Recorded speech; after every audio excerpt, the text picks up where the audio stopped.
Olá, tudo bem? Sou o professor Dr. Lopatiuk, Carlos Lopatiuk, da Universidade Estadual de Ponta Grossa, e estamos trabalhando com a disciplina Políticas Públicas e Sociedade.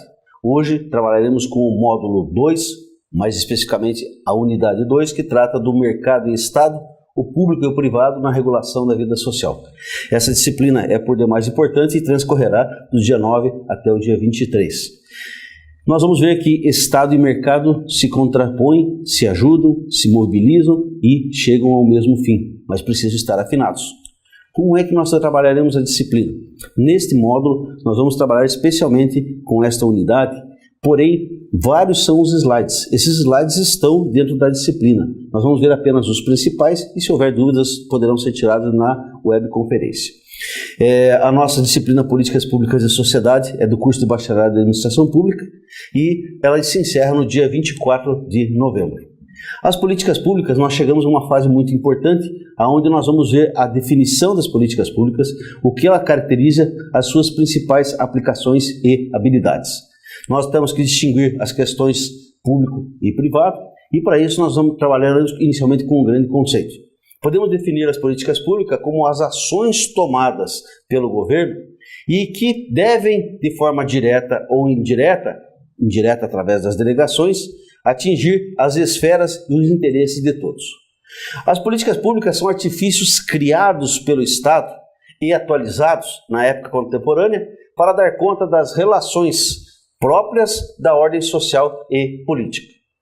Nós precisamos lembrar do conceito de administração pública, nos seus aspectos formal, nos seus aspectos operacional, e precisamos lembrar que a administração divide-se em direta e indireta. A direta são os próprios órgãos da administração pública constituídos dentro da normalidade e da legalidade. Na administração indireta nós temos os órgãos que por delegação agem em nome do Estado. Nós precisamos diferenciar o público do particular para que nós possamos ver quais são as políticas públicas de obrigação do Estado, ou de quem é público, ou do que é particular. Lembro apenas que o público, ele vem do grego e ele vem da palavra res publica do latim. Já o privado, ele vem da palavra res, ou da conceituação res privado. Há uma grande diferença entre o que é público e o que é privado. Há uma distinção da conceituação das esferas que sempre se mostrou muito importante na história. Adam Smith, que é o pai da economia, nos traz alguns conceitos que permitem esta diferenciação com clareza. No livro nós temos algumas definições e vamos ver que Adam Smith, que é o filósofo considerado o pai da economia moderna, através do seu ponto de vista liberal, as esferas acabam por interpretar e interpenetrar uma na outra. Isso quer dizer o seguinte: não há possibilidade de nós trabalharmos com o público sem considerar o privado, e nem o privado sem considerar o público. Lembramos dos conceitos do direito tributário, do direito administrativo, onde nós temos os impostos, taxas e contribuições, tributos, que são arrecadados para atingir os fins do Estado. Quais os fins do Estado? Prestação do serviço público. Então, a prestação do serviço público é feita pela administração pública, pelo Estado. Já os beneficiários do serviço público são os cidadãos que, em tese, participam das entidades e das corporações privadas.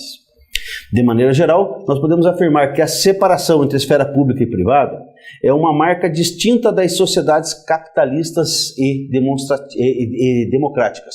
Nesse tipo de sociedade, as coisas não se confundem.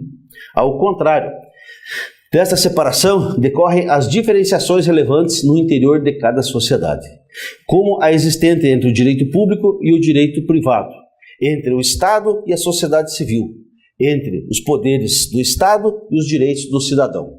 Em síntese, nós vamos ver que na página 36 do nosso livro de disciplina, esse conceito nos leva a crer que há uma grande diferenciação entre os poderes do Estado e os direitos do cidadão. No entanto, como dizia Adam Smith, há uma relação entre elas. Não há por que haver direitos do privado sem ter as obrigações do poder público. Notem, os direitos e obrigações são inerentes às duas categorias. Weber aponta ainda que as sociedades tradicionais da época eram não capitalistas e a administração predominante era patrimonial. Então, quando a administração predominante era patrimonial, nós vimos que superava ou dominava o Estado democrático, onde nós tínhamos o ambiente patrimonial e os assuntos privados eram tratados de uma forma em segundo plano. Nós vamos ver que no modelo capitalista é um pouco diferente. Nós temos o Estado liberal, onde há a separação de poderes. No modelo burocrático de Weber, nós vemos que nós temos um sistema racional onde é extremamente burocrático. Nós temos exigências de vários controles. No entanto, no final do conjunto, nós vemos que aparece uma grande ineficiência do próprio Estado e uma maior eficiência nas consequências previstas e no comportamento do cidadão. No entanto, o conjunto, ele traz alguns princípios da administração pública que nós temos em especial da administração burocrática. Naquela época predominava o princípio da legalidade, da impessoalidade e o profissionalismo dos agentes públicos. Esses princípios da administração pública eles são buscados até os dias de hoje, inclusive alguns estão estampados no artigo 37 da Constituição. Enfim, nós precisamos ficar bem claro quais são as funções e atividades do Estado e quais são os meios que nós temos para prover e chegar ao serviço público. Tudo isso para que nós possamos ter boas políticas públicas. Políticas de saúde, de educação, de transporte, de segurança, enfim, as políticas que interessem ao cidadão, em especial ao cidadão de bem, em especial à sociedade como um todo. Nós vemos que os bens públicos ou coletivos são aqueles que, uma vez providos, tornam-se automaticamente disponíveis para todos os membros do grupo. Em síntese, nós precisamos lembrar que não basta apenas que nós prestemos atenção a uma ou provemos a política pública apenas a um aspecto da sociedade. É preciso atingir a sociedade como um todo, né? Nós vamos ver que nós temos a teoria da ação coletiva, onde o conceito de bem público é relevante para explicar como os indivíduos se organizam para realizar o interesse público. Vejam, os bens coletivos são chamados os bens universais ou universalidades e abrangem a universalidade do fato e do direito. Lembremos dos equipamentos públicos. Os equipamentos públicos, como o próprio nome diz, são montados, são criados para atender a toda a sociedade. E os bens coletivos, muito embora pertençam a toda a sociedade, atendem determinada política pública. Exemplo, políticas públicas de saúde. Nós temos muitas vezes carros, ambulâncias, pessoas que elas estão voltadas para a área de saúde. Muito embora elas façam parte da mesma classe de profissionais ou de pessoal do poder público, elas têm uma destinação específica para aquela política pública. Nós vamos ver aqui que nós temos vários conceitos, mas a unidade 2 trata especificamente do mercado e Estado, o público e o privado na regulação da vida social. E nesse caso, nós entendemos que a esfera pública é, por excelência, a esfera de atuação do Estado. É onde o Estado desenvolve e tem as obrigações das políticas públicas. Enquanto a esfera privada é a esfera de ação dos indivíduos ou de a parcela da sociedade, que nós chamamos de sociedade civil. Na esfera pública, os indivíduos desfrutam de condições de cidadão, seja na posição do poder público ou de servidor do Estado. Enfim, nós temos que entender que o beneficiário do serviço público é o próprio cidadão.